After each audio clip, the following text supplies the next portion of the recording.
అందరికీ కూడా నా హృదయపూర్వక నమస్కారాలు. మన గ్రామంలో అభివృద్ధి జరిగింది జగనన్న హయాంలోనే. మన గ్రామంలో అందరూ కూడా సంతోషంగా ఇళ్లకు డబ్బులు తెచ్చుకునేది కూడా మన జగనన్న హయాంలోనే. ఇంటికాటికి పెన్షన్లు వచ్చినాయి, ప్రతి ఒక్కరి ఖాతాలోకి కూడా అమ్మఒడి డబ్బులు వచ్చినాయి, చేయూత డబ్బులు వచ్చినాయి, ఆసరా డబ్బులు వచ్చినాయి, సున్నా వడ్డీ డబ్బులు వచ్చినాయి, నేతన నేస్తం డబ్బులు వచ్చినాయి. పెన్షన్ల డబ్బులు ఇంటికాటికి ఒకటో తేదీ తీసుకొచ్చి ఇచ్చినాం. ఈ ఊర్లో తెలుగుదేశం పార్టీకి కరడు కట్టి ఓట్లు వేసే వాళ్ళ గురించి మేము ఆలోచన చేయడం, వాళ్ళ ఓట్లు కూడా అవసరం లే. మన కొనబడిన ఓట్లు మనకు పోయిన ఎలక్షన్ లో వచ్చిన 127 ఓట్ల గురించి నేను చెప్తానా. పోయిన ఎలక్షన్ లో వాళ్లకు వచ్చినటువంటి పోయిన ఎలక్షన్ మనకు 127 మెజార్టీ వచ్చింది. పోయిన ఎలక్షన్ లో వాళ్లకు ఓట్లు వేసిన వాళ్ళలో కూడా న్యూట్రల్ ఓటర్లు ఉండా. తెలుగుదేశం ప్రభుత్వంలో కూడా 3-4 వాళ్ళు నీరు చెట్టులో లాభం పొందిండేది, మింతలు కట్టినది సంపాదించుకున్నారు. తెలుగుదేశం ప్రభుత్వంలో తెలుగుదేశం పార్టీ జెండా మోసి ఎక్కడా కాకుండా ఏమీ సంపాదించుకోలేకపోయిన వాళ్ళు కూడా సుమారుగా ఉన్నారు. వాళ్ళందరి కుటుంబాలకు కూడా మనమే అమ్మఒడి ఇచ్చినాం, వాళ్ళ ఇంట్లోకి కూడా మనమే పెన్షన్ ఇచ్చినాం, వాళ్ళ ఇంట్లో ఆడవాళ్ళకు కూడా ఆసరా ఇచ్చినాం, చేయూత ఇచ్చినాం, వాళ్ళ ఇంట్లో ముసలిళ్ళకు కూడా మనమే పెన్షన్ ఇచ్చినాం. అంటే తెలుగుదేశం పార్టీ పనిచేసిన జీవితకాలం 30 ఏళ్ల నుండి పనిచేసిన వాళ్లకు సునీతమ్మ 10 మందిని బతికించింటే మనం 90 మందిని బతికించినాం. వాళ్ళకు కూడా వాళ్ళందరికీ నేను విజ్ఞప్తి చేసేది ఏంటంటే, మేము ఎప్పుడు కూడా మిమ్మల్ని మీకు మంచి జరగకూడదని మేము ఆలోచన చేయలేం. మీరు అనుకోవచ్చు మేము మాకు పథకాల అర్హత ఉంది ఇచ్చినారు, లేదా మా లాభ చూసి ఇచ్చినారని. అది కాదు, మా మంచితనాన్ని మీరు గుర్తించమని కోరుతున్నాం. మీకు మీకోకుండా చేయాలనంటే అది పెద్ద విషయం కాదు. మేమైతే గ్రామంలో ప్రశాంతంగా ఉండాలి, అందరూ సంతోషంగా ఉండాలని కోరుకున్నాం. వాళ్ళ మాదిరి వచ్చి ఆడళ్ల మీద దాడులు చేసేటువంటి కుసంస్కృతి మాకు లేదు. మన గ్రామంలో ప్రశాంతంగా ఉండాలా. ఈ ఊర్లో బీసీలు, ఓసీలు, ఎస్సీలు అందరూ కూడా అన్నదమ్ముల మాదిరి ఉండాలని కోరుకున్నాం. మా పెద్దల కాలం నుంచి ఈ గ్రామంలో మా బంధువుల కంటే ఎక్కువ ఆప్యాయత కలిగినటువంటి కుటుంబాలు ఉన్నాయి. ఈ గ్రామంలో మా ఊరు నుంచి వచ్చి ఇక్కడ సెటిల్ అయిన వాళ్ళు ఉన్నారు. ఈ గ్రామానికి మా ఊరికి బ్రహ్మాండమైన అనుబంధము, సంబంధాలు ఉన్నాయి, బంధుత్వాలు ఉన్నాయి. ఇది మా ఊరు అనేది మేము అనుకున్నాం. ఇక్కడ ఎందుకు కూడా సొంత ఇంటిని పూడ్చుకోవాలని ఎవరు అనుకోరు. తెలుగుదేశం పార్టీ వాళ్ళు వర్గాలు పెట్టి చీల్చి ఓట్లు వేయించుకోవడం తప్ప వాళ్ళకు మంచి చేసే చేత కాదు. వాళ్ళకు మంచి చేసుకుంటారు. ఇప్పుడు ఇక్కడ ఉన్నటువంటి పరిటాల సునీత గురించి మాట్లాడాల్సిన అవసరమే లేదు. ఆయమ్మ మంత్రిగా ఉండగా ఆయమ్మ కొడుకు పోటీ చేసి ఓడిపోయినాడు. 26,000 ఓట్లతో ఓడిపోయినాడు. వాళ్ళ జీవితంలో ఎన్నడూ చూడని ఘోర ప్రభావం చూశారు. ఇప్పుడు కూడా ఆ 26,000 మెజార్టీ 40,000 అవుతారు తప్ప దాన్ని అయితే తగ్గే ఒక ఓటు కూడా తగ్గే పరిస్థితి లేదు. ఖచ్చితంగా 40,000 అవుతారు. ఎవరు పూలే గోడ కింద కూర్చోవాలనుకోరు. తెలుగుదేశం పార్టీ పూలే గోడ. చంద్రబాబు నాయుడికి 80 ఏళ్ళు. పరిటాల సునీత పరిస్థితి చూస్తే 5 ఏళ్ళు ఆమె ఊర్లు ఇడిచిపెట్టిపోయింది. కొడుకు ధర్మారంలో ఇల్లు కట్టించి ధర్మారం సీటు కావాలా, ధర్మారంలో టికెట్ ఇవ్వకపోతే రాజకీయ సన్యాసం చేస్తానని ఆ పిల్లలు ఆమె కొడుకు మాట్లాడాను. వారు కొత్తగా సన్యాసం చేసిన పల్లె పుట్టుకతోనే సన్యాసం. మళ్ళీ ఈయమ్మ గురించి మాట్లాడాలంటే ఈమె పెద్ద మహానటి. ఈమె ఎవరినైనా బుట్టలో వేసుకోగలదని అనుకుంటుంది. అయితే ఈమె నటనంతా చూసేసినారు. ఈమె ఉత్త మాటలు చెప్పి అన్ని పాపం గడుపుకునే రకం అని. మనం మన నియోజకవర్గంలో మనం చేసింది ఏం చేసినాం 5 ఏళ్లలో, 2 ఏళ్లు కోవిడ్ లో ఏం చేసినాము, కోవిడ్ తర్వాత ఏం చేసినాం అనేది కాగితాలు పంపిస్తున్నాం. మనం 5 ఏళ్ల రేపు మన రాష్ట్రాల నియోజకవర్గం ప్రోగ్రెస్ రిపోర్ట్ పిల్లలను బడికి పంపిస్తే సంవత్సరం ఆఖరిలో ఎగ్జామ్స్ రాసినాక ప్రోగ్రెస్ రిపోర్ట్ వస్తారు కదా. మీరు 5 ఏళ్లు నన్ను గెలిపించి ఎమ్మెల్యేని చేసి 5 ఏళ్లు నేను ఏం పని చేసిన అనేది ప్రోగ్రెస్ రిపోర్టు ఇంటింటికి చేరుస్తాం. చరిత్ర పనులన్నీ కూడా ప్రతి ఇంటికి చేరిస్తే ఇక్కడ గ్రామాల్లో ఉన్నటువంటి సమస్యలే కాదు మనం చర్చించాల్సింది. జగన్మోహన్ రెడ్డి ఎంత కష్టపడితే మనం ఈ రోజు మన గ్రామానికి 40 లక్షల రూపాయలు, 40 కోట్ల రూపాయలు తెచ్చుకున్నాం. జగన్మోహన్ రెడ్డి ఏం తిప్పలు పడితే ఈ రోజు మన నియోజకవర్గానికి 3,000 కోట్లు తెచ్చుకున్నాం ఇంటింటికి సంక్షేమ పథకాలు. జగన్మోహన్ రెడ్డి నిద్రపోయినాడా లేదా, ఆస్తులు అమ్మినాడా, అప్పులు చేసినాడా, 2,60,000 కోట్ల రూపాయలు ఈ రాష్ట్రంలో పంచినారు. చంద్రబాబు నాయుడు దాంట్లో పాలమైన కూడా చేసిందిలే. మళ్ళీ ఈ రోజు ఒక స్వాతంత్రం వచ్చింది ఈ రాష్ట్రంలో ప్రజలకి. ఎవరింటికాడ వాళ్ళు కూర్చుంటే వాళ్ళ పథకాలు వస్తున్నాయి. వాళ్ళ పిల్లలే వాలంటీర్లు అయినారు. 50 ఇంట్లోకి ఒక వాలంటీర్ అంటే ఈ గ్రామంలో ఎన్ని బీసీ కుటుంబాలు ఉన్నాయి ఆ తమాషా ప్రకారం వాలంటీర్లు ఉన్నారు, ఎన్ని ఎస్సీ కుటుంబాలు ఉన్నాయి ఆ తమాషా ప్రకారం వాలంటీర్లు ఉన్నారు, ఎన్ని ఓసీ కుటుంబాలు ఉన్నాయి ఆ తమాషా ప్రకారం వాలంటీర్లు ఉన్నారు. అట్లా మన పిల్లలే వాలంటీర్లుగా మన ఇంటికి పెన్షన్ చేస్తున్నారు, మన దగ్గర కాగితాలు తీసుకుంటూ పథకాలు ఇస్తున్నారు. అంటే ప్రభుత్వం అనేది మన చేతుల్లో పెట్టినాడు జగనన్న.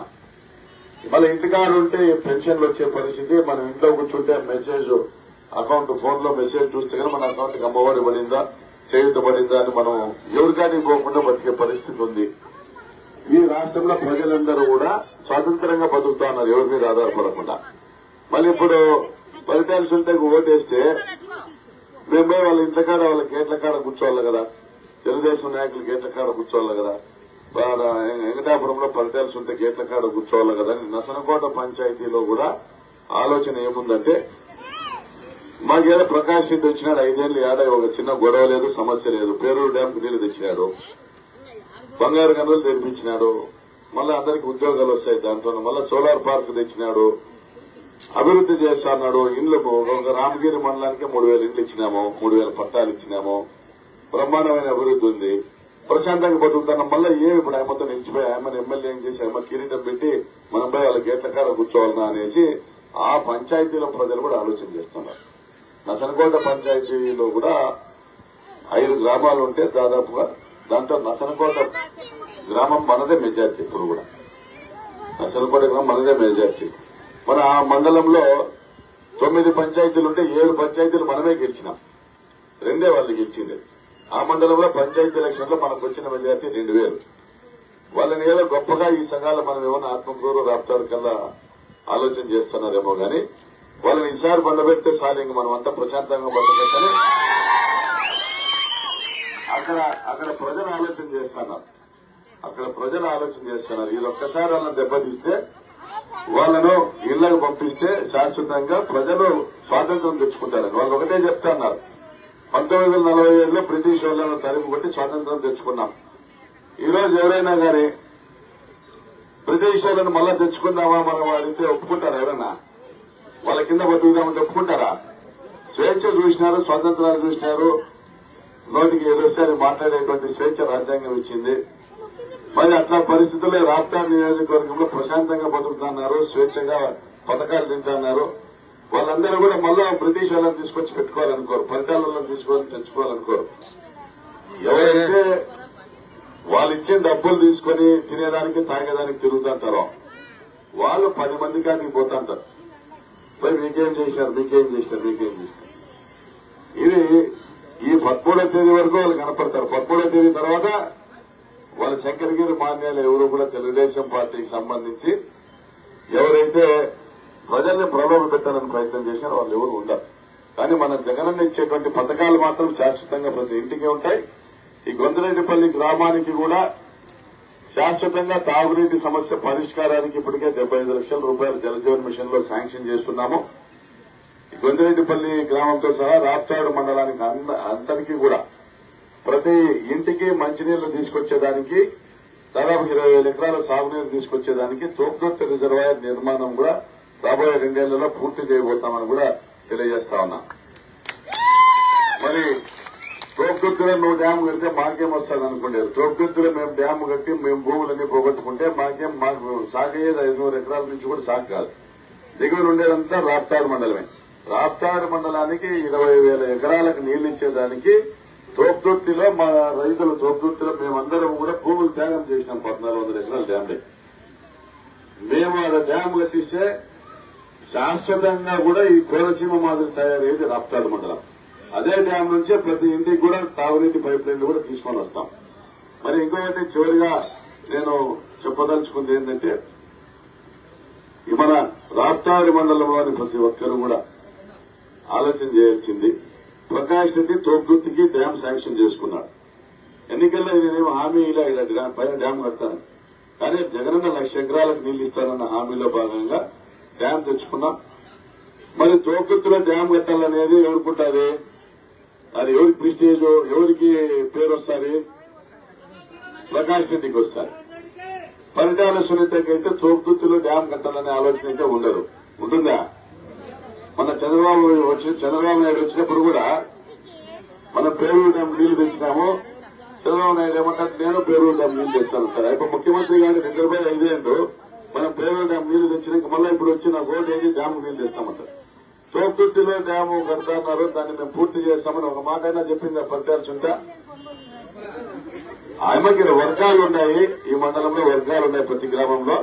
ఆ వర్గాల ప్రకారం ఓట్లు పడితే చాలని తప్ప అభివృద్ధి చేయరు. ఎందుకంటే ఇది రైతాంగం బాగుపడితే వైఎస్ఆర్ కాంగ్రెస్ పార్టీ బలపడతాదనే అభిప్రాయం ఆమెలో ఉంది కాబట్టి మనకు అభివృద్ధి చేయరు. తోపుతుర్తి డ్యాము తెచ్చింది నేను, కట్టేది నేను, పూర్తి చేసేది నేను.